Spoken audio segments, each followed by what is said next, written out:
everyone, welcome back to our channel. Anamita lifestyle. তোমরা সবাই কেমন আছো? আশা করি অনেক ভালো আছো। আমরাও খুব ভালো আছি, খুব মানে ভীষণ ভালো আছি, কিন্তু আমার বেশি হাসি পাচ্ছে। আমার শরীরটা একটু ভালো নেই, মানে মনের দিক থেকে আমি ভীষণ ভালো, কিন্তু শরীরটা একটু তোমাদের সাথে শেয়ার করতে হচ্ছে যে আমার কী হয়েছে। তো অনেকদিন ধরে ভাবছি যে বলবো এই কথা, মানে ফার্স্টেই কাউকে বলতে হয় না যতক্ষণ আমি জানি, তো এটাই বলতে হয়। তো তাই আমি ভাবলাম যে কি একা বলবো, তো আমার বর থাকবে, একসাথে দুজনে বলবো। তোমরা বুঝতে পেরেছো কিনা জানি না। তো কী বলো, আমার যে বর, এই যে দেখতে পাচ্ছ, ইনি হলো আমার বর। ইনি একটু হাদারাম তো তাই হচ্ছে ও আমাকে এখন ক্যামেরা অফ করে বলতেছে যে আমি বলতে পারবো না, আমি কি বলবো, আমাকে শিখায় দাও। আমি বুঝতে পারছি না ওকে শিখাই দিচ্ছি, ও তাও বলে কি তুমি বলো, তুমি বলো। এটাই কথা, এখন ওদেরকে সত্যি কথা বলা উচিত, বেশি কথা না, ওরা সত্যি জানে, ওরা আমার ফ্যামিলি মেম্বার, ওদেরকে সত্যিটা বলা উচিত যে তুমি কতটা হাজারাম। তো যাই হোক, ও স্বীকার করতেই চাইছে না, মানে স্বীকার না, ও বলতেই লজ্জা পাচ্ছে, আর কি বলবে ও বুঝে উঠতে পারছে না। এতটা খুশি যে ও মানে বুঝতেই পারছে না ওকে কি বলবে, তাই বলছে তুমি বলো, তারপর তো আমি আছি, আমি বলবোই। যাই হোক, কি বলবো, আমিও বলতে পারছি না। হ্যাঁ, আমি মা হতে চলেছি। তোমরা ঠিক শুনছো, আমি বাবা হতে চলেছি। তো দাদার বিয়ে থেকেই আমার শরীর একটু একটু খারাপ হতে লাগে। কেমন খারাপ বলো তো, এই আমি রেডি হয়েছি যে হচ্ছে ওই জলটা ঘুরতে যাবো, তখন যেন আমার কেমন গা ঝিমঝিম করছে, মাথাটা টিমটিম করছে, কেমন যেন করছে, আমি শুয়ে পড়ছি, আমি যেতে পারছি না, আমি পারছি না তৈরি হয়ে বেরোবো, তাই না বলো। ছিলাম, তো ও ছিল, ও বলছে ও শাড়ি পরিয়ে দিচ্ছে আমাকে, তো যাই হোক পারছি না, মানে খুব অসুবিধা হচ্ছিলো, আর মা তো ব্যস্ত বিয়ের কাজে।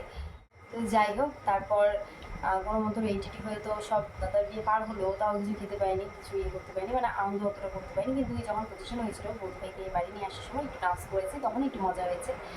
যাই হোক, যেভাবে সেভাবে গেল, অতটাও কোনো কিছু অসুবিধা হয়নি। তারপর দাদার বিয়ে পার হওয়ার পরে আমি ডক্টরটিকে দেখাই, দেখানোর পরে তারপর সেটা ওষুধ টষুধ দেয়। তো বর্তমান আমি সুস্থ আছি, কিন্তু এখন একটু আমার মাথাটা কেমন যেন ঝিমঝিম করছে। তো সারাদিন ঘুমিয়েছিলাম, ওষুধ টষুধ খেলেই বেশি একটু ঘুম পায়, জানি না কেন। তো ঘুমিয়েছিলাম, তো এখন হচ্ছে সন্ধ্যাবেলা, তো ভাবলাম যে আমার বর তো কাজে থাকে, তো তাই আর কি সারাদিন ভিডিওটা আমাদের করার সময় হয় না, সেই জন্য এতটা লেটে তোমাদেরকে আরও জানানো। তো এখন সন্ধ্যা 7টা 7:30 বাজে, তো কাজ থেকে চলে এসছে, ভাবলাম চলো তাহলে ভিডিওটা এখন শ্যুট করি। তো যাই হোক, আমি তো ভীষণ খুশি, মানে কষ্টের মাঝখানে অনেক খুশি, সামনে তো আরও অনেকটা সময় আছে। তা এখন তোমরা যদি আমাকে জিজ্ঞাসা করো যে আমার কয় মাস চলছে, তাহলে হচ্ছে আমি 3 মাসে পড়েছি। আমার 3 মাস হলো না গো, 3 মাস রানিং চলছে, রানিং চলছে 3 মাস। তো আমি ডিম খিচুড়ি আনতে যাই, মা সব ইয়ে করে দিয়েছে। তো সেটার ফার্স্ট ডে যে আমি গিয়েছিলাম ডিম খিচুড়ি আনতে, তো সেটা তোমাদেরকে আমি এই ব্লগেই দিয়ে দেবো, তোমরা দেখতে পাবে। আর যে টেস্ট করেছিলাম, যেহেতু ফার্স্ট আমরা 9 তারিখে টেস্ট করেছিলাম, কী মাস ছিল, জুনের 9 তারিখে, জুনে 9 তারিখে হলো, জুনের 9 তারিখে আমরা টেস্ট করি। সেইবার কখন, 5টার সময়, যেহেতু আমাদের ট্রেন ছিল 6টায়, তো 5টার সময় আমরা টেস্ট করি। তো সেই ভিডিওটাও আমি, সেই ক্লিপটাও করা আছে, তো সেটাও তোমাদেরকে দিয়ে দেবো। আমি তো ভীষণ খুশি, অজান্তেই এমনটা হয়ে গেছে। তো জানতাম না, না চাইতেই পেয়ে গেছি আর কি, যেটা বলে অনেকে যে পায় না, আমি না চাইতেই পেয়েছি, তো আমি ভীষণ খুশি। তো এবার থেকে এখন শোনা যাক ইনির বক্তব্য কী আছে, বলো তোমার বক্তব্য কেমন, তুমি বাবা হতে চলেছো। আমি তো আর কি কতটা যে খুশি বলে বোঝাতে পারবো না, কারণ অনেকজন চাইও পাচ্ছে না, আর ভগবান না চাইতেই দিচ্ছে, সেটাতে আমি কোনো অভিযোগ নেই ভগবানের প্রতি। আমি খুব খুব খুব খুশি, যেটা বলে বোঝানো যাবে না, তাই যেটা বলে বোঝানো যাবে না। পৃথিবীতে যদি সব থেকে বেশি খুশি হয় তাহলে কে? সেটা আমি। না, আমিও খুশি, তোমরা আমার বলবে যে হ্যাঁ তুমি মা, তুমি খুশি না, আমি ভীষণ খুশি, কিন্তু মানে আমার দিয়েও বেশি যদি কেউ খুশি হয় সেটা ও। আর তারপর তো আমার মা বাবার কথা তো বলাই যাবে না, আমার মা বাবা আমাদের থেকে বেশি খুশি। হ্যাঁ, আমার ভাই ও বেশি খুশি, যে মানে কি বলবো, আমার ভাই আমাকে মানে এমনি সময় কি বলতো, দুষ্টামি করে একটু, দুষ্টামি। আমার ভাই হচ্ছে ক্লাস 9 পড়ে, 9-এ পড়ে, তো এখন বাড়িতে নেই, না হলে দেখাতাম। এমনি অন্য ভিডিওতে ব্লগে আছে, দেখতেই পাবে। তো এতটা এখন যবে থেকে জেনেছে যে ও মামা হবে, তবে থেকে আমার মানে এত যত্ন করে যে বলার বাহিরে। আমি বলি কি ভাই আমার স্নানের জল পান করে দেয় যদি কোনোদিন অসুবিধা হয়, ও জল পাম্প করে দিবে। তারপর আমি বলি ভাই আমার না পা ব্যথা করছে, পা টিপে দে, আমার পাও টিপে দিবে। তারপর ভাই আমি এটা খেতে ইচ্ছে করছে, নিয়ে আসবে। মানে কি বলবো, বলার বাহিরে এতটা ভালোবাসে যে আমারও খুব ভালো লাগছে। বাপরে, আমাকে এত ভালোবাসে আমার ভাই, এমনি সময় তো মায়ের কোল পায় না, এখন খুব ভালোবাসে না গো।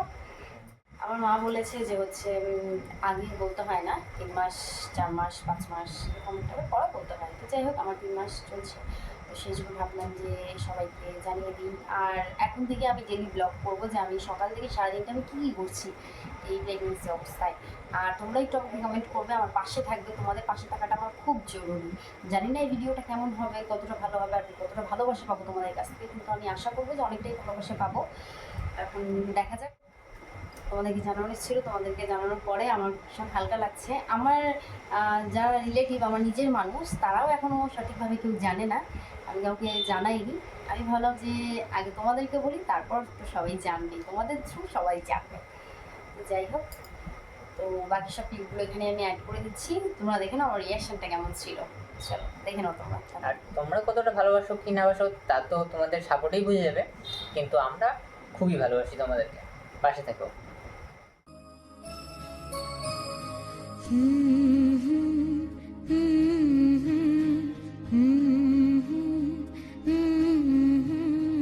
আসবে আমার ঘরে আমার ছোট্ট সোনা, ভরিয়ে দেবে খুশির আলোয় তার জোছনা, সারা ঘর আলো করে সুখে মন দেবে ভরে। আসবে আমার ঘরে আমার ছোট্ট সোনা, ভরিয়ে দেবে খুশির আলোয় তার জোছনা, সারা ঘর আলো করে সুখে মন দেবে ভরে।